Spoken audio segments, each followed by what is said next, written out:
चैतन्य स्वभावी भगवान आत्मा अनादि अनंत शुद्ध चैतन्य मात्र है, ज्ञान मात्र है। मैं शुद्ध चैतन्य मात्र, ज्ञान मात्र भगवान आत्मा हूँ। प्रति समय यह जागृति बनी रहे, इस जागृति का नाम धर्म है। देह की प्रत्येक क्रिया के काल में और विकल्पों के बहते प्रवाह के काल में ज्ञानी को प्रति समय यह जागृति रहती है कि मैं चैतन्य तत्व इस देह की किसी भी क्रिया में और विकल्पों के बहते प्रवाह में कहीं भी मिला नहीं हूँ। ऐसा शुद्ध चैतन्य तत्व मैं हूँ। प्रति समय स्वयं की शुद्ध चैतन्य सत्ता का बोध आत्म जागृति ही धर्म है। चैतन्य तत्व की स्व संवेदन प्रत्यक्ष निर्विकल्प अनुभूति होते ही देह होने पर भी देहातीत दशा प्रकट होती है। इतना ही नहीं,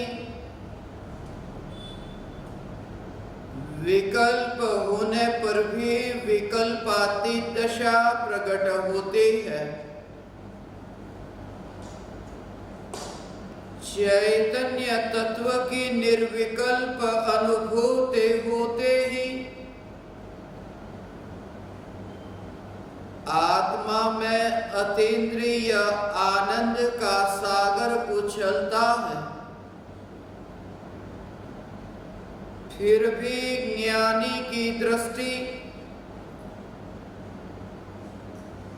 उस अतीन्द्रिय आनंद के सागर की ओर भी नहीं जाती।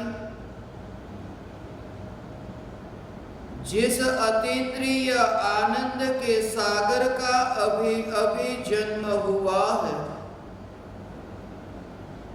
और दृष्टि चैतन्य तत्व पर ही टिकी रहती है। जिस चैतन्य तत्व का कदापि जन्म नहीं हुआ,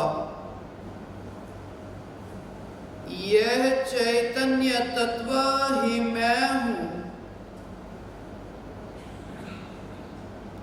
चैतन्य तत्व की निर्विकल्प अनुभूति होते ही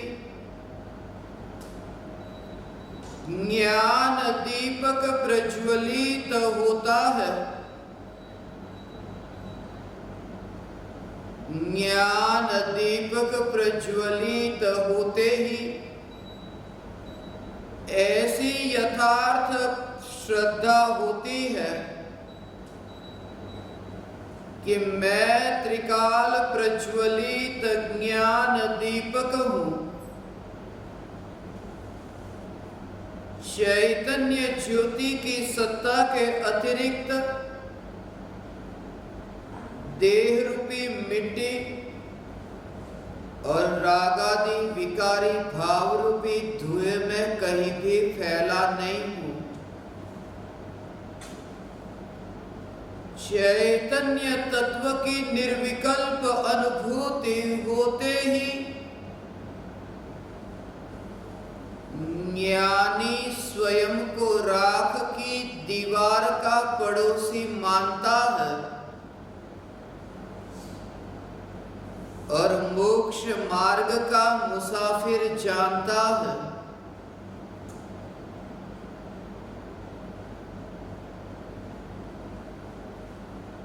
जगत जिसे जन्मदिन कहता है, ज्ञानी यह मानते हैं कि वह जन्मदिन मेरा जन्मदिन नहीं, उस दिन मेरी पड़ोसन राख की दीवार का उद्घाटन हुआ था।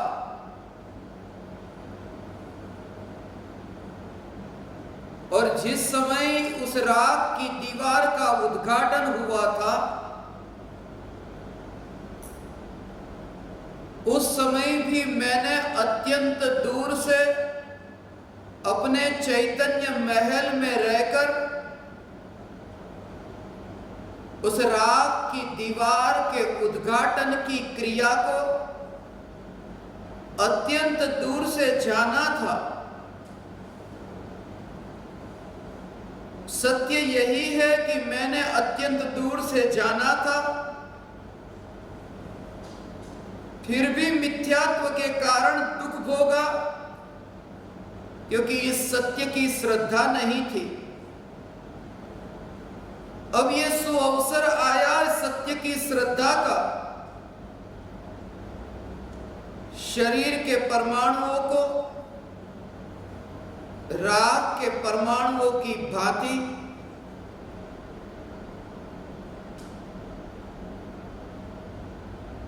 अत्यंत दूर से देखता हूं।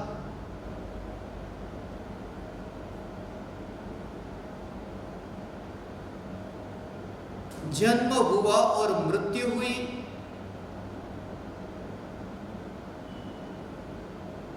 दोनों के बीच में एक अवसर मिला था उठकर चलने का, यात्रा करने का। छोटे बच्चे को देखते हो ना, जन्म होते ही वह चलता नहीं है, लेटा हुआ। और मुर्दे को भी देखते हो, वह चलता नहीं है, लेटा हुआ। जन्म हुआ तब भी लेटा, मृत्यु हुई तब भी लेटा।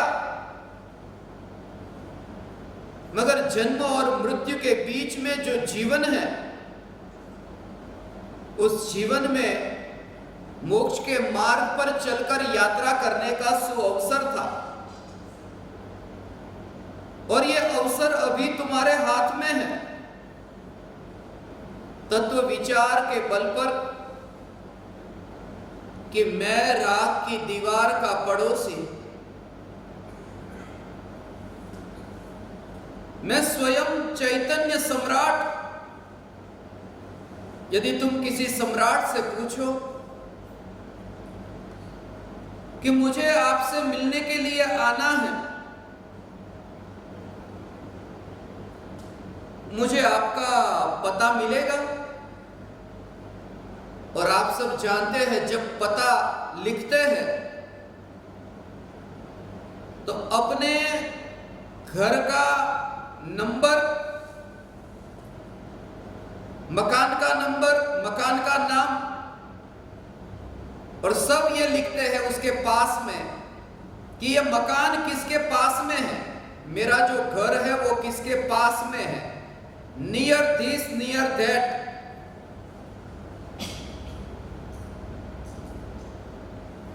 किसी राजा को मैंने पूछा कि आपका पता दीजिए। राजा ने कहा जो कीचड़ है उस कीचड़ के पास में मेरा महल है। यह सुनकर कैसा लगेगा? क्या कभी विचार भी आएगा कि वो सम्राट अपना पता दिखा रहा है, बता रहा है?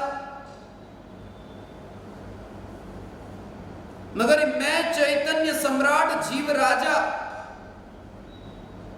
आज तक कभी ये सोचा ही नहीं कि मैं चैतन्य सम्राट। और कोई पूछे कि कहां रहते हो,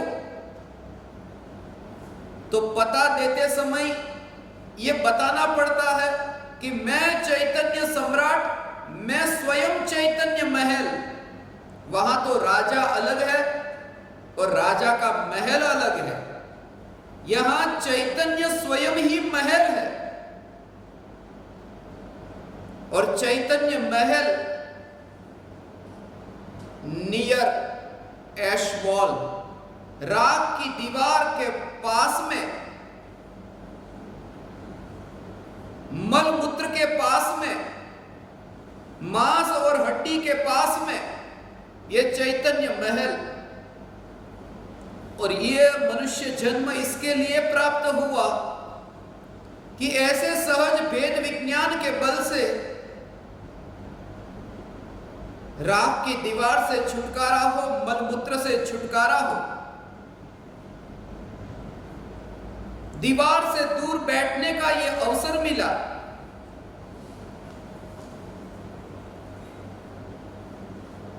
बचपन की कुछ घटनाएं मुझे स्मरण में आती थी आज सुबह से।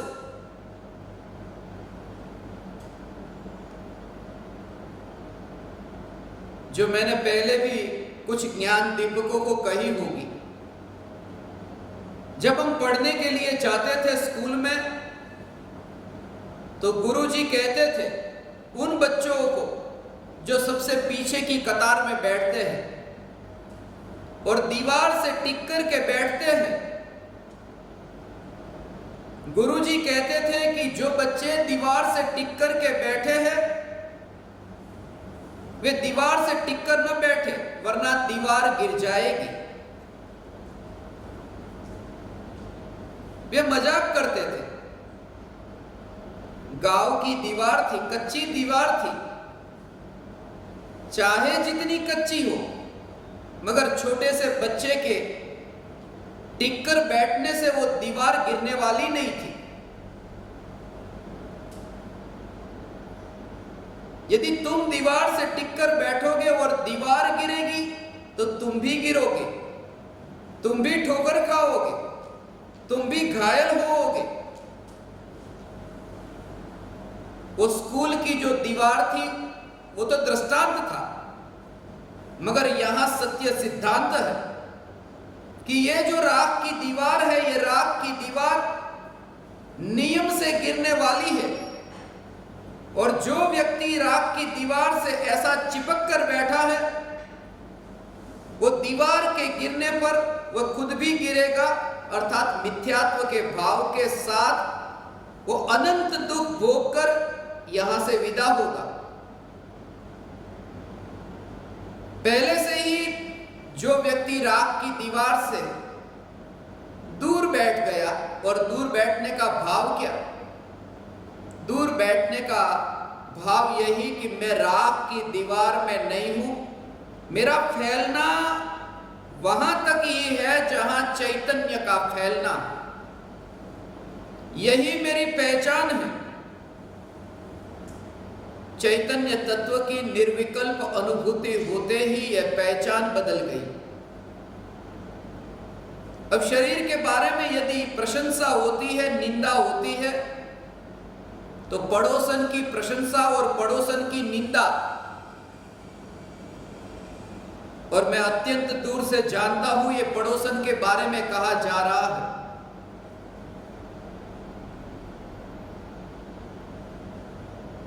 राख की दीवार से दूर बैठने का अर्थ है इंद्रियों से दूर बैठना, जितेंद्रिय जीन होना।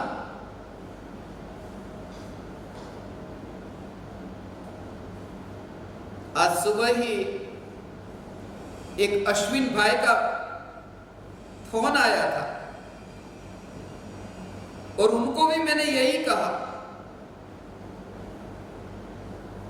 कह रहे थे आपको जन्मदिन की बहुत बहुत बधाई, आपने तो सचमुच ऐसा काम किया। मैंने एक ही वाक्य में उन्हें कहा कि आप अश्विन कब होंगे? बोले मैं अश्विन हूं। मैंने कहा अश्विन नहीं है, अश्विन का अर्थ ही है जितेंद्रिय जीन, ऐश वीन। ऐश माने राख और वीन माने माने जो विजेता हुआ है, वह राग को जिसने जीत लिया वह ऐशविन है।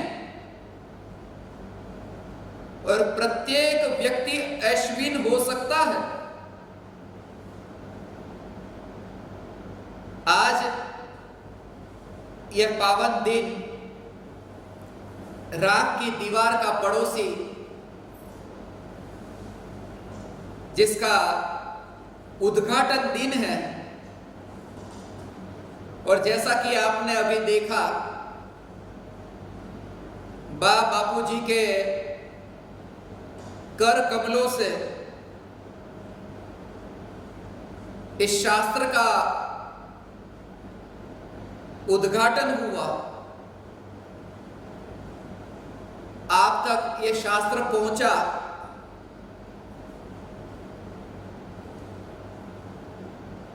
चार शास्त्र राग की दीवार का पड़ोसी। जैसे आप सबको विदित है, परम कृपालु देव ने आत्मसिद्धि शास्त्र की रचना कर 4 कॉपीज, 4 प्रत पहले 4 जीवों को दी थी, उन्हें अर्पण की थी। मैंने बापूजी को कहा कि हम भी यहां 4 प्रतों को अर्पण करेंगे। पूज्य गुरुदेव श्री कांजी स्वामी,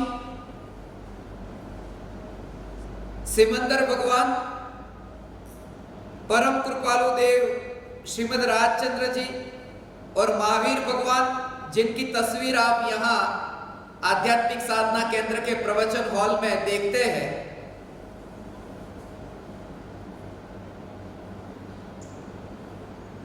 और खास करके जानबूझ करके मैंने माता पिता को चुना है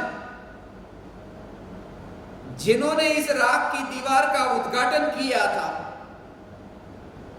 उनको ही मैंने चुना राग की दीवार का पड़ोसी का उद्घाटन करने के लिए। गुरुदेव, कृपालु देव, सिमंदर भगवान, महावीर भगवान, ये राग की दीवार का पड़ोसी 142 चौपाई है। और जब ये रचना रची जा रही थी, सबसे पहला भाव आया था 19 अप्रैल के दिन शाम को 7:42 पर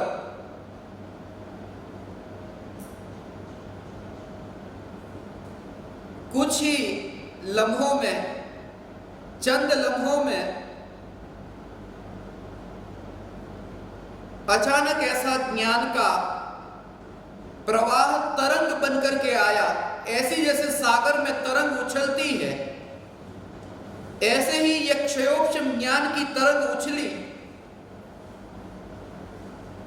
और फिर शांत भी हो गई। और जब तुम इस सत्य को अनुभव करोगे, तुम पहचानोगे कि तरंग उछली और तरंग फिर शांत हुई। ऐसे है जैसे सागर की तरंग उछलती है और सागर की तरंग फिर शांत हो। मगर सागर की तरंग के सामने जो दर्पण है, वो दर्पण उछलता भी नहीं और शांत भी नहीं होता। वो जैसा है ऐसा ही रहता है। और ये बहुत महत्वपूर्ण है कि तुम्हारे ज्ञान में हजारों शास्त्र स्मरण में आए, मगर उस समय भी जिस ज्ञान दर्पण में हजारों शास्त्रों का ज्ञान भी मिल नहीं जाता, ऐसा जो चैतन्य सत्ता मात्र ज्ञान, उस ज्ञान की जागृति, इस जागृति का नाम धर्म है। फिर वह रचना लिखी जाए या न लिखी जाए, कोई फर्क नहीं पड़ता। फिर वे विकल्प उत्पन्न हुए या नहीं, उससे फर्क नहीं पड़ता। फिर वे ज्ञान की तरंगे उछली या न उछली, उससे फर्क नहीं पड़ता। जागृति ये रहती है कि चैतन्य सत्ता है, वे चैतन्य सत्ता का उन विकल्पों में कहीं पर भी प्रवेश नहीं। दोनों के बीच में तुम अदृश्य ऐसी अकर्तावाद की वज्र की दीवार को देख सको, ऐसी देखने वाली दृष्टि, इस दृष्टि का नाम धर्म है, इस दृष्टि का नाम ही जागृति है। 19 तारीख को शाम को 7:42 पर 1942 और 1904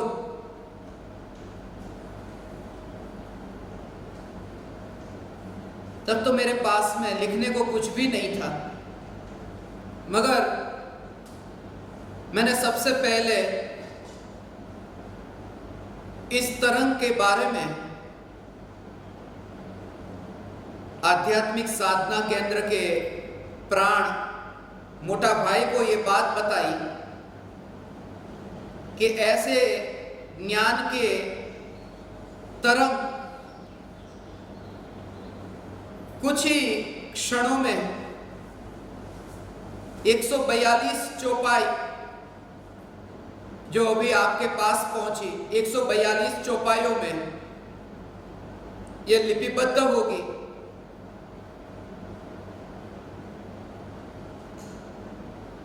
लिखने के लिए बैठा और वह दिन आया 25 अप्रैल 2020। आज भी 25 जुलाई का दिन है। आज बिल्कुल 3 महीने पूरे हुए राख की दीवार का पड़ोसी इस रचना के। जब मैंने यहां ज्ञान दीपकों से कहा कि ऐसी ये रचना आज रची गई है, उमराला में आध्यात्मिक साधना केंद्र के 4 नंबर के रूम में ही मैं बैठा था।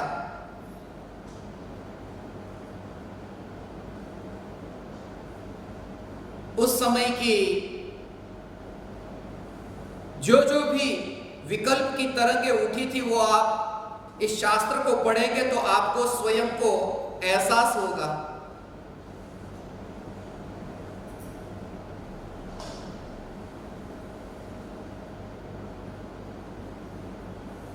मैं राग की दीवार का पड़ोसी, चैतन्य महल, और सहज संजोग की बात कि राग की दीवार के उद्घाटन के दिन ही राग की दीवार के पड़ोसी का उद्घाटन, जैसा मैंने आपको बताया पिछले 16 सालों में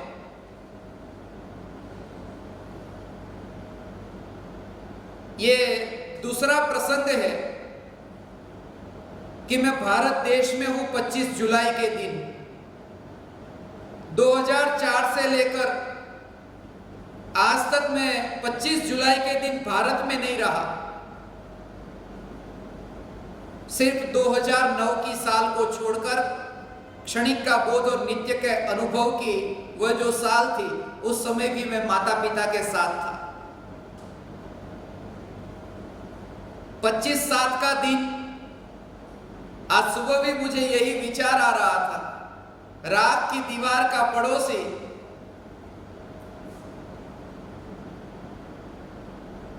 पच्चीस से भी पार होने का यह दिन और 7 से भी पार होने का यह दिन, दोनों से पार होने का दिन है। 25 से पार होने का दिन, अरिहंत होने का दिन, 7 से पार होने का दिन, सिद्ध होने का दिन। 25 कषाय से पार हुए कि अरिहंत हुए, और 7 राजू से पार हुए कि सिद्ध हुए।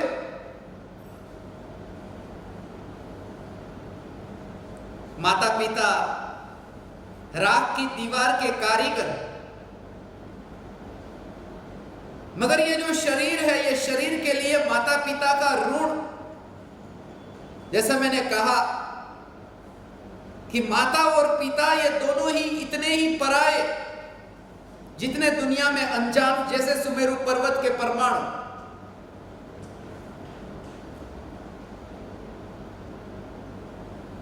मगर जब कोई जीव मुनि धर्म का पालन करता है तो माता और पिता की भेंट को लेकर के वह मुनि धर्म का पालन करता है। माता और पिता के द्वारा मिला हुआ जो तोहफा है, आज सुबह ही माता पिता कह रहे थे, बापूजी कह रहे थे, हम तोहफे में क्या दे तुम्हें? मैंने कहा ये जो दिख रहा है ये आपका ही तो तोहफा है, ये राख की दीवार ये आपका ही तोहफा है,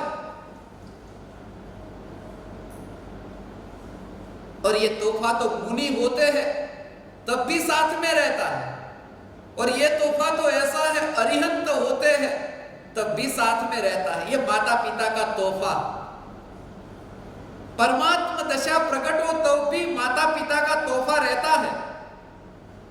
और सत्य तो यह है कि जब मोक्ष की प्राप्ति होती है तब माता पिता द्वारा जो मिला हुआ तोहफा है, उस तोहफे के जो चिन्ह है वे चिन्ह अनंत काल तक रहते हैं। वो माता पिता की महिमा मैं तुमसे ये कह रहा हूं, क्योंकि मोक्ष होने के बाद भी अनंत काल तक माता पिता का तोहफा, माता पिता का तोहफा, उनके जो चिन्ह, जैसे कोई व्यक्ति रास्ते से गुजरे उसके पद चिन्ह वहां रह जाए, वो तो गुजर गया मगर पद चिन्ह रह गया, वो निशान रह गया। मोक्ष होने के बाद में भी माता पिता के तोहफे के चिन्ह रह जाते हैं। अनंत सिद्ध परमात्माओं के मोक्ष होने के बाद भी अनंत सिद्ध परमात्माओं के पास उस तोहफे के चिन्ह हैं। मां बाप से बड़ा नहीं हुआ जा सकता, ये इस बात का प्रतीक है। मां बाप से कोई भी बेटा कितना भी बड़ा हो जाए, मोक्ष भी चला जाए, मगर मां बाप से जो मिला है तोहफा उससे तो छोटा ही रहता है। इसलिए तुमने सुना ना कि अनंत सिद्ध परमात्मा मोक्ष में रहते हैं, अंतिम देह नहीं रहा मगर अंतिम देह से किंचित न्यून, माने अंतिम देह था वो तोहफा था मां बाप का, वहां पर भी छोटा होकर के ही रहता है, मां बाप से बड़ा नहीं होता। तोहफे से तो किंचित न्यून ही रहता है, सिद्ध शिला पर भी अनंत काल तक वो जो अंतिम शरीर से किंचित न्यून, वो मां बाप के तोहफे का चिन्ह समझो, वो अनंत काल तक वो चिन्ह का तोहफा, तोहफे का चिन्ह वो वहां अनंत काल तक रहेगा। भले संसार में मेरा कोई भी नहीं है, मैं हर समय इस राख की दीवार को छोड़ने को तैयार हूं, मगर मैं मेरे माता पिता का इतना ही ऋण मानता हूं।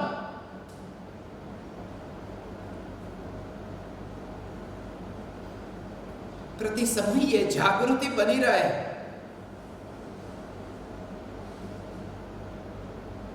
मैं राख की दीवार का पड़ोसी चैतन्य परमात्मा, उन्होंने तोहफे में मुझे राख की दीवार दी है। मैंने सिर्फ भावना पाई इस राख की दीवार से विदा होने से पहले उन्हें ऐसा तोहफा मिले कि अनंत काल तक सम्यक दर्शन, ज्ञान, चारित्र मोक्ष में अनंत काल तक टिक कर रहे।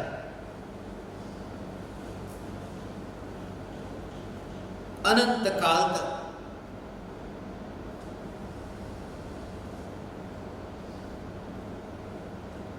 जिन्होंने मुझे ये दुनिया दिखाई, दुनिया के दिखाने में जो मुझे निमित्त बने हैं, मैं भावना पाता हूं कि लोकालोक को जानने में मैं उन्हें निमित्त बन सकूं, उनके केवल ज्ञान में मैं निमित्त बन सकूं। उन्होंने यदि दुनिया दिखाने में मुझे सहयोग दिया तो उन्हें लोकालोक जानने में मैं सहयोग दे सकूं। और मैं आप सभी ज्ञान दीपकों साधकों से यह निवेदन करता हूं,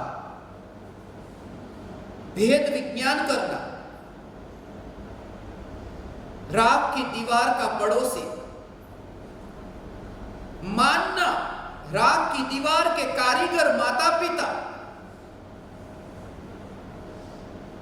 राख की दीवार के कारीगर, कारीगर को दीवार के पास हमेशा रहने की जरूरत नहीं, दीवार तो टिककर रहती है। मगर जब भी उस दीवार की तारीफ होती है, कारीगर खुश होता है। यह मेरी बनाई गई दीवार। यदि माता पिता अत्यंत हर्षित होते हैं, राख की दीवार का पड़ोसी आज इस उद्घाटन के अवसर पर, पता नहीं अगला जन्मदिन होगा या नहीं, इस बार मैं तुमसे यह कहता हूं,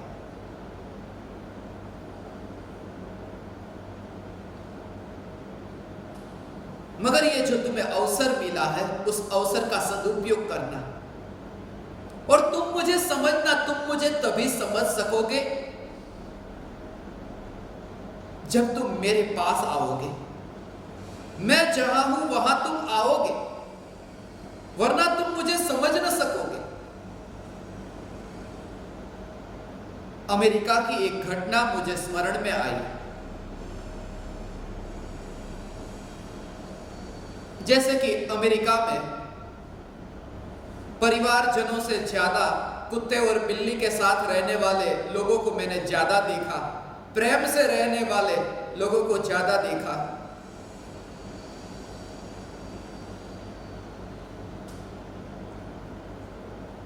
मैं यात्रा कर रहा था,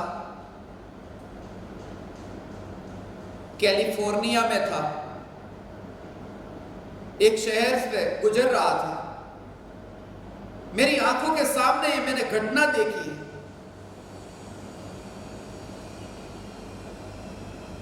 कोई मेरी ही उम्र का दिखने वाला एक लड़का कुत्ते की दुकान पर था। वहां पर कुत्ते बिल्ली बेचे जाते हैं दुकान पर। तरह तरह के कुत्ते बिक रहे थे वहां।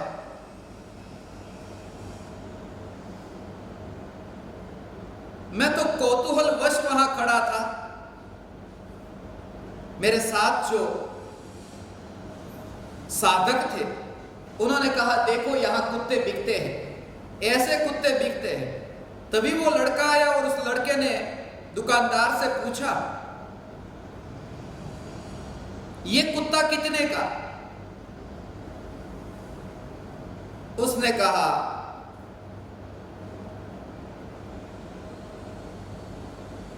$100 का। दूसरा कुत्ता बताया, उसके भी दाम कुछ ऐसे ही थे। जब इस लड़के ने एक ऐसे कुत्ते को देखा जो लंगड़ाता हुआ चलता था,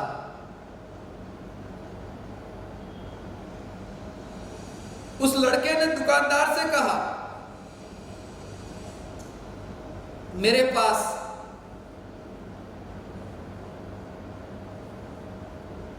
$1 और 42 सेंट है, मेरे पास $100 नहीं है, मैं कुत्ता नहीं खरीद सकता। मगर मैं कुत्ता खरीदने के लिए आया था, मेरे पास इतने दाम नहीं है, मैं क्या करूं?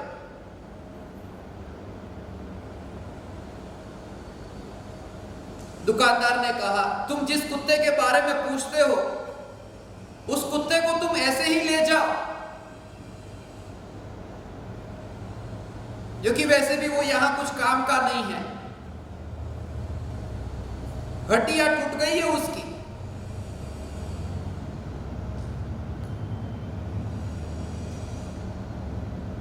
तुम इस कुत्ते को लेकर जाओ, तुम्हें कुछ भी कीमत नहीं चुकानी पड़ेगी।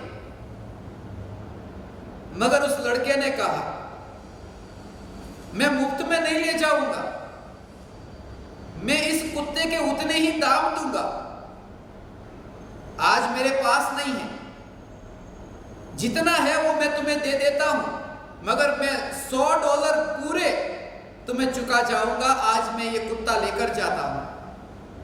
भले ही वो लंगड़ा है तो क्या हुआ। और जैसे ही उस लड़के ने अपनी जेब में हाथ डाला, जेब में हाथ डाला $1.42 निकालने के लिए कि उसका पैंट थोड़ा ऊपर गया, और ऊपर गया और मैंने देखा कि वहां पैर नहीं था, स्टैंड था। वो लड़का स्वयं अपाहिज था। तब दुकानदार ने पूछा कि तुम इस कुत्ते को लेकर क्यों जा रहे हो? उस लड़के ने सिर्फ इतना कहा, इस कुत्ते को ऐसे व्यक्ति की जरूरत है जो उसके जैसा हो तो ही उसे समझ सकेगा। मैंने ऐसी जिंदगी जी है, इसलिए मैं इस कुत्ते की हालत को मैं समझ सकूंगा। जो उसके जैसा हो वही समझ सकता है उसकी हालत क्या है। तुम्हें आश्चर्य होगा कि यह बात मैं कुत्ते की बात हमारे लिए क्यों कह रहा हूं। डार्विन कहते थे, मनुष्य का जीवन, मनुष्य का शरीर यह भी प्राणी जैसा ही है।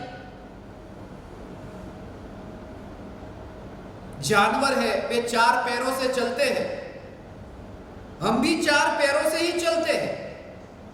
तुमको हमारे पास 4 पैर नहीं है, 4 पैरों से चलते हैं। 2 पैर है और 2 हाथ है। तुमने कभी यह सोचा कि जब हम चलते हैं तब हमारे हाथ भी थोड़े ऐसे हिलते हैं? हाथ से चलना तो है नहीं, हाथ को हिलाए बिना क्यों नहीं चल सकते हम? मगर वो जो 2 हाथ है वो आगे के 2 पैर है जो हवा में चलते हैं। जानवर और मनुष्य में इतना अंतर कि जानवर के 4 पैर है, वे जमीन में चलते हैं। हमारे 4 पैर में से 2 पैर आकाश में चलते हैं और 2 जमीन में चलते हैं, मगर 4 पैर से हम चलते हैं।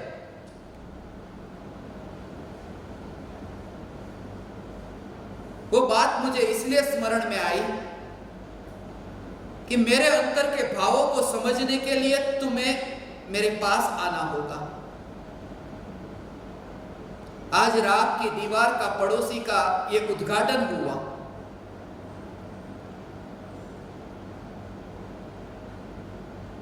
परम कृपालु देव पूज्य गुरुदेव श्री कांजी स्वामी, जिन्हें अर्पण करने की क्या जरूरत थी, वे तो प्राप्त पुरुष है।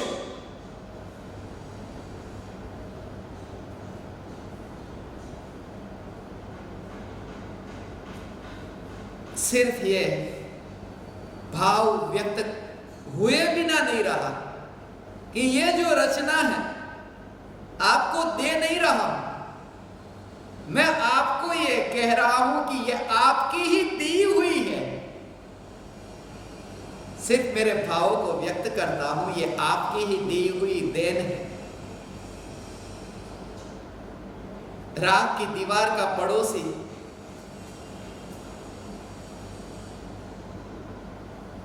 जब ये रचना मेरे ज्ञान में आई, मैंने सबसे पहले आध्यात्मिक साधना केंद्र के प्राण मोटा भाई को ये बात बताई।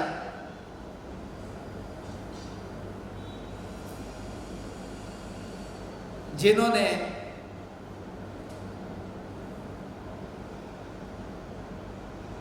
इन दीवारों में प्राण डाले हैं। सीमेंट और रेत की दीवार, ईंट और पत्थर की दीवार, उन दीवारों में प्राण डाले हैं। और ये शास्त्र जब आपके पास पहुंचेगा, आप प्रारंभ में ही स्तुति पढ़ेंगे। आत्मसिद्धि शास्त्र मिशन के दौरान जिन्हें मैंने आत्मसिद्धि शास्त्र मिशन के प्राण कहा है, ऐसे सिद्धपुर वासी, सिंगापुर वासी दीपा, जिन्होंने राख की दीवार का पड़ोसी की स्तुति लिखी है, और स्तुति लिख करके जैसे उन्होंने आत्मसिद्धि शास्त्र मिशन में प्राण डाले थे, ऐसे ही राख की दीवार का पड़ोसी इस रचना में भी प्राण डाले हैं।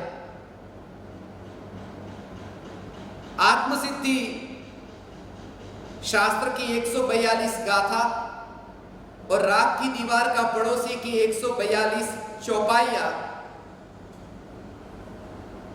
जब ये 142 चौपाइयां मैंने ज्ञान दीपकों के साथ शेयर की, तो 4 ऐसे प्रत्यक्ष ज्ञान दीपक जिन्होंने इस शास्त्र पर बहुत विस्तार से अध्ययन किया, ज्ञान दीपकों में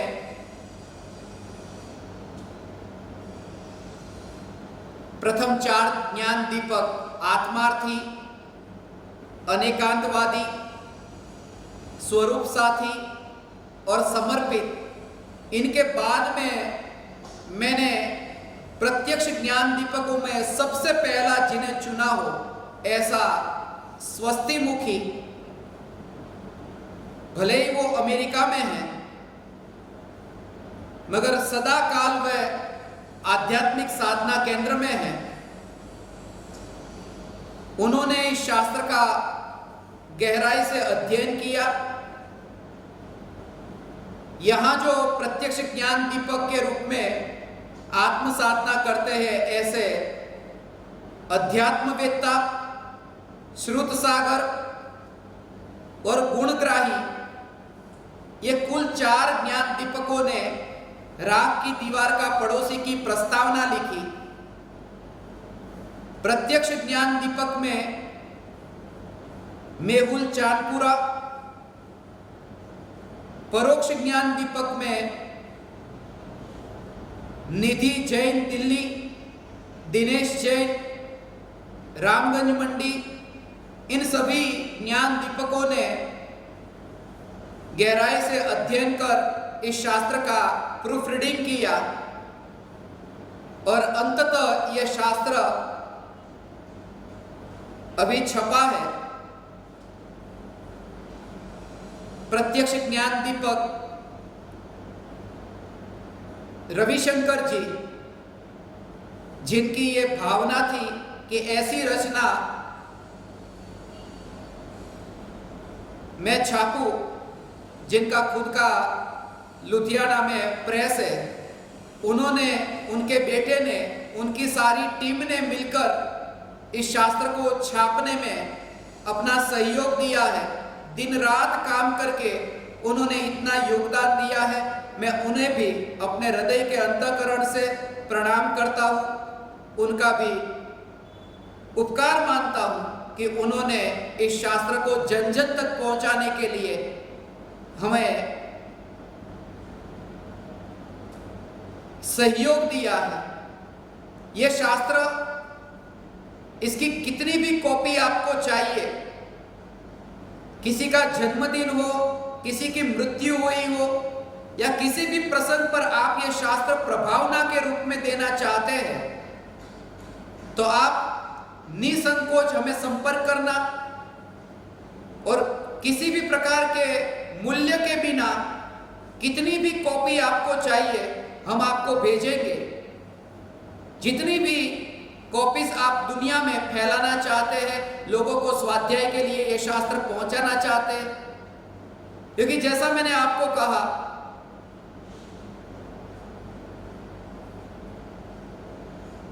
तोहफे लेकर जाओगे, हलवा पूरी लेकर जाओगे, लोग खाएंगे पिएंगे, थोड़ी देर में मलमूत्र होकर निकल जाएगा।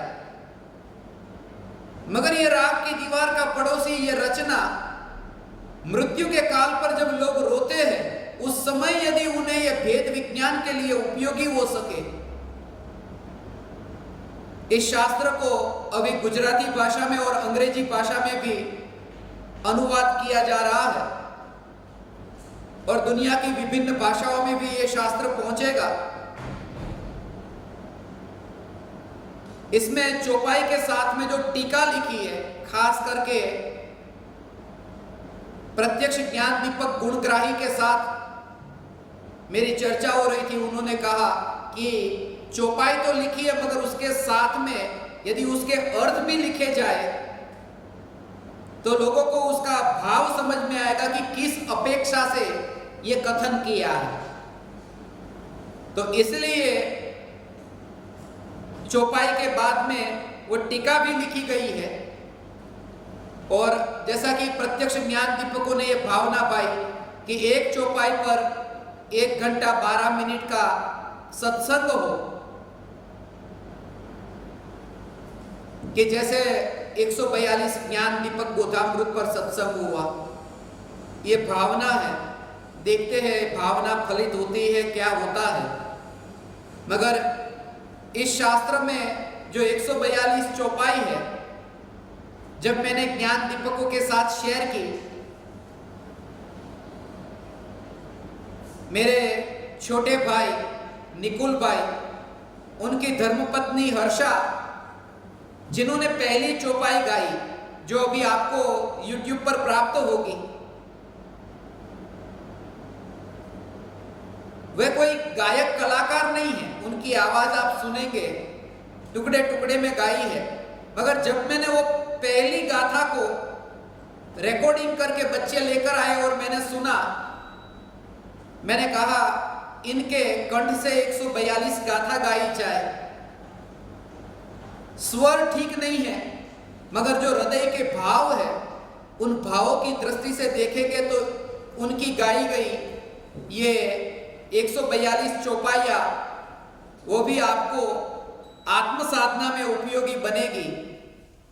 मैं हर्षा बेन, निकुल भाई, उन दोनों का हृदय से ऋणी हूं।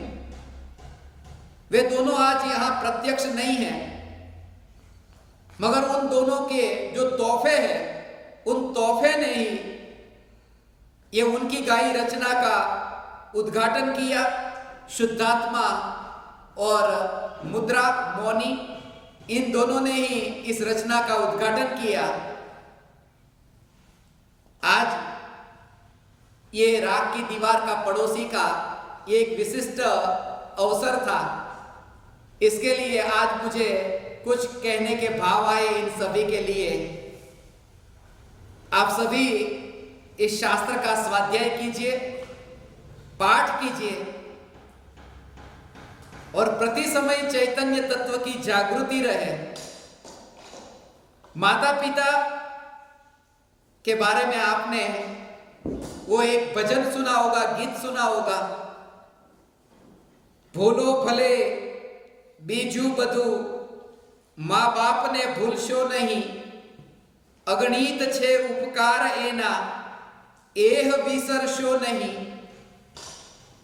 उस भजन की धुन पर ही मैंने थोड़े दिन पहले ही एक रचना लिखी है। वो रचना मैं आज आपके सामने व्यक्त करना चाहता हूं, आज के दिन ही।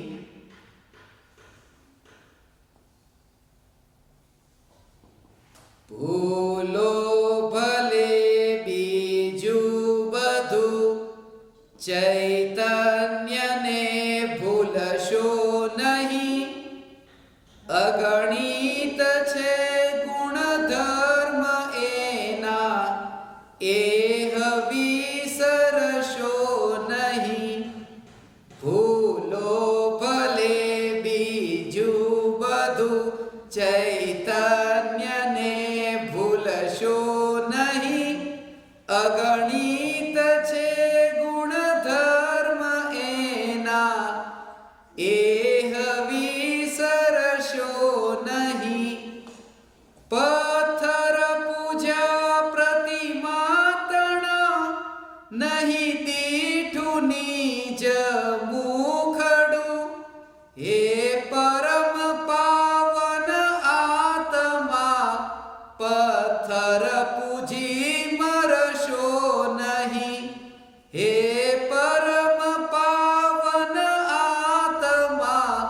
पत्थर पूजी मरशो नहीं, छोड़ी अनंता खोलिया, निज रूप दर्शन न कर्या, अमृत न्यायक भावने तो राग रूपे जोशो नहीं, अमृत न्यायक भावने तो राग रूपे जोशो नहीं, लाख 84 फरीने परावर्तन पूरा कर्या, ध्रुवधाम लक्ष्य क्षणिकनो बोध तमे भूलशो नहीं, ध्रुवधाम लक्ष्य क्षणिकनो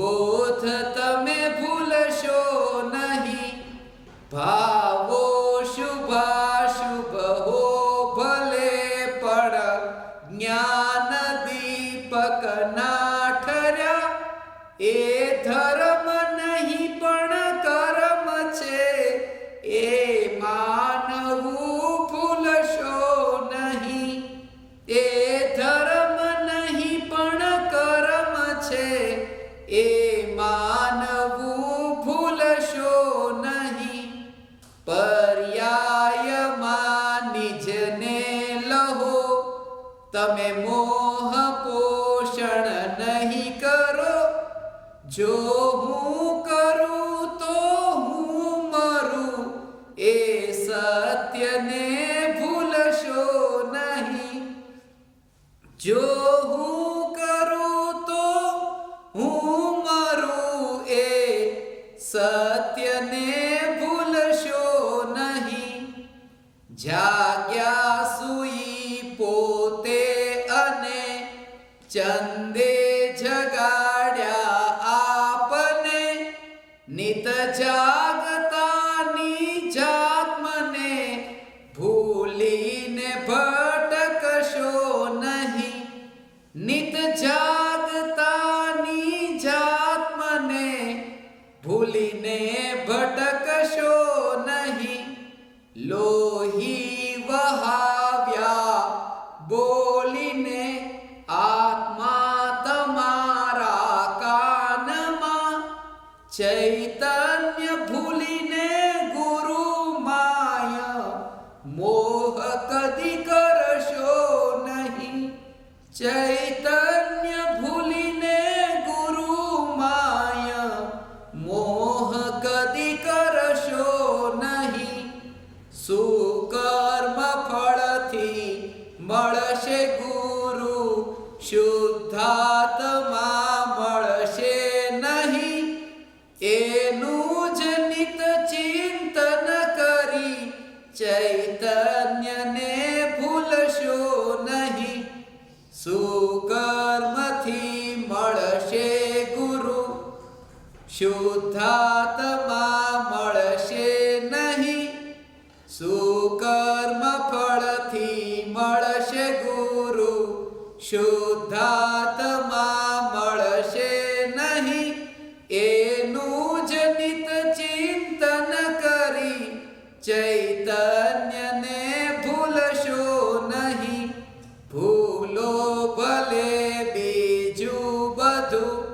ચૈતન્યને ભૂલશો નહીં, અગણિત છે ગુણ ધર્મ એના, એહ વિસરશો નહીં, અગણિત છે ગુણ ધર્મ એના, એહ વિસરશો નહીં। कुछ दिन पहले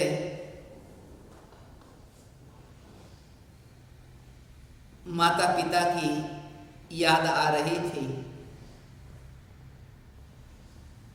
और ये राग की दीवार का पड़ोसी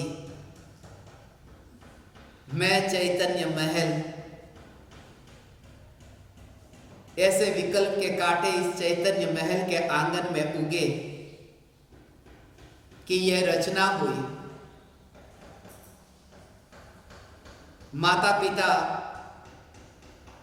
के प्रति अत्यंत वात्सल्य से मैंने ये गाना उचित न समझा कि भूलो भले बीजू बधु माँ बाप ने भूलशो नहीं।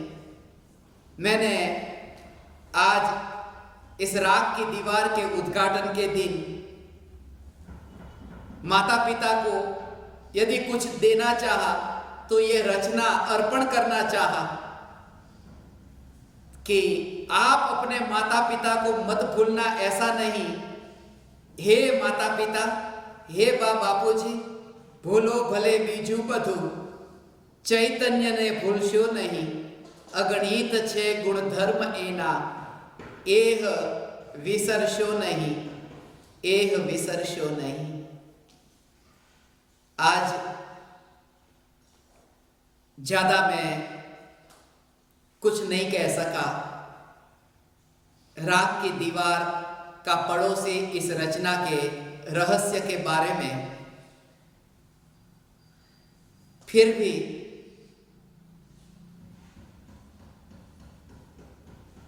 यह पुकार करने का भाव आया।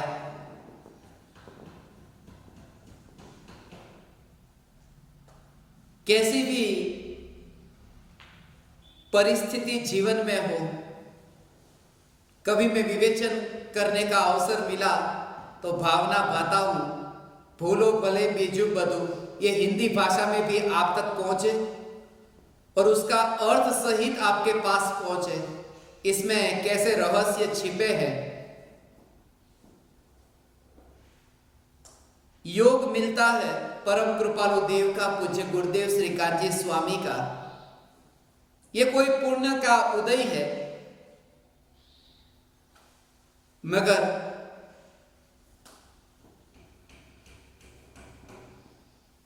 शुद्धात्मा की प्राप्ति पुण्य के उदय से नहीं होती। शुद्धात्मा की प्राप्ति पुरुषार्थ से होती है। जाते जाते, विदा होते होते मृत्यु तो होगी, मगर मृत्यु से पहले जब तुम्हें चैतन्य तत्व का दर्शन होगा, फिर वो मृत्यु तुम्हारे लिए पीड़ादायक न होगी। अंत में मैं एक घटना सुनाकर अपनी बात समाप्त करता हूं। दो ऐसे प्रिय मित्र थे, बचपन में ही साथ में पढ़े थे। जब ये मैं कहूंगा तब आप समझ जाएंगे और नहीं समझेंगे तो समझाने का प्रयास करूंगा।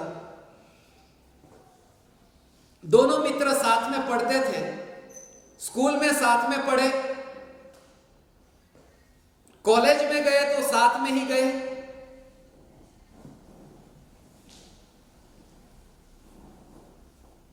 और जब पढ़ाई पूरी हुई, वे दोनों मित्र फौज में भर्ती हुए। फौज में भी दोनों साथ में ही रहे, मगर फौज में लड़ाई के दौरान जो कैप्टन था,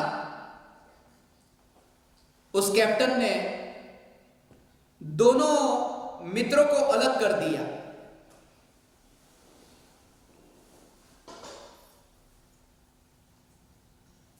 श्याम को कहा कि तुझे उधर जाना है और राम को कहा कि तुझे मेरे साथ रहना है।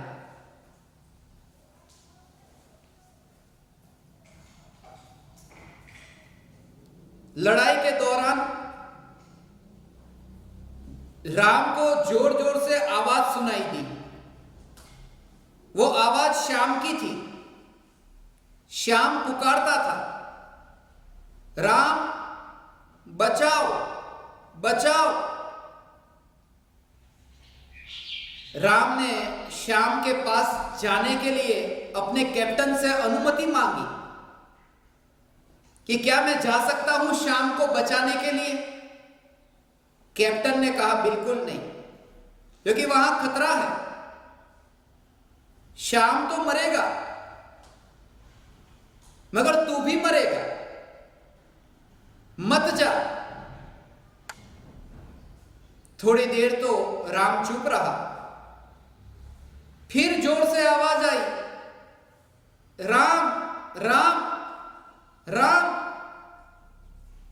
राम ने कैप्टन से कहा अब तो जाने दो, मगर कैप्टन ने कहा जब तक तू वहां जाएगा श्याम तो मर गया होगा, क्योंकि जोर से आवाज आई थी और उसके बाद आवाज आना बंद हो गया था। फिर भी राम ने कहा मुझे जाने दो, और राम के बार बार कहने पर कैप्टन ने कहा ठीक है तुम जाओ। जब राम गया, थोड़ी देर बाद श्याम के मुर्दे को लेकर के आया। कैप्टन ने यह दृश्य देखा, राम के कंधे पर श्याम का मुर्दा। कैप्टन ने कहा राम मैंने तुमसे कहा था ना, वो वैसे भी मर गया होगा, तुम क्यों गए? राम ने कहा वो मर गया ये सच है, मगर सर मैं आपको ये बात बता दूं कि उसके मरने से पहले ही मैं उसके पास पहुंच गया था, और जब मैं उसके पास पहुंचा उसका अंतिम वाक्य यह था कि राम मुझे पक्का भरोसा था कि मुझे मरना ही है, मगर मेरे अंतर में यह श्रद्धा दृढ़ थी कि मेरे मरने से पहले तुम यहां आओगे, मेरे पुकारने पर तुम आओगे। बस इतना ही कहकर के श्याम मर गया। मुझे श्रद्धा थी कि मरने से पहले राम मेरे पास आ जाएगा। मरना तो है ही। मैं ज्ञान दीपकों से कहता हूं तुम भी इतनी श्रद्धा रखो। मैं ज्ञान दीपकों से कहता हूं हे श्याम तुम इतनी श्रद्धा रखो, मरना तो है ही, मगर मरने से पहले पुकार लेना, ये राम तुम्हारे पास आए बिना न रहेगा। इतनी श्रद्धा रखना। दुनिया कहेगी श्याम तो मर गया, दुनिया कहेगी कि ज्ञान दीपक तो मर गया, मगर दुनिया को यह न दिखेगा कि ज्ञान दीपक राम को देख करके मरा है, चैतन्य के दर्शन करके मरा है।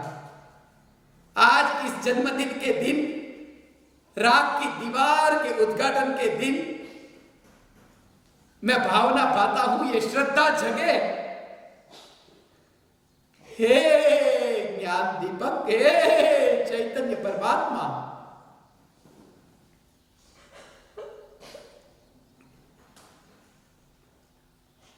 आप सब परमात्माओं ने इस पामर के राग की दीवार के उद्घाटन के दिन इतना आदर दिया। रात्रि के 12 बजे से ही लगातार लोगों के संदेश पर संदेश आते थे। मैं किस किस को संदेश भेजूं, इसलिए यह संदेश आप सबके लिए अंत में देना चाहता हूं। भूलो भले बीजू बधु, चैतन्य ने भूलशो नहीं, अगणित छे गुण धर्म एना, एह विसरशो नहीं।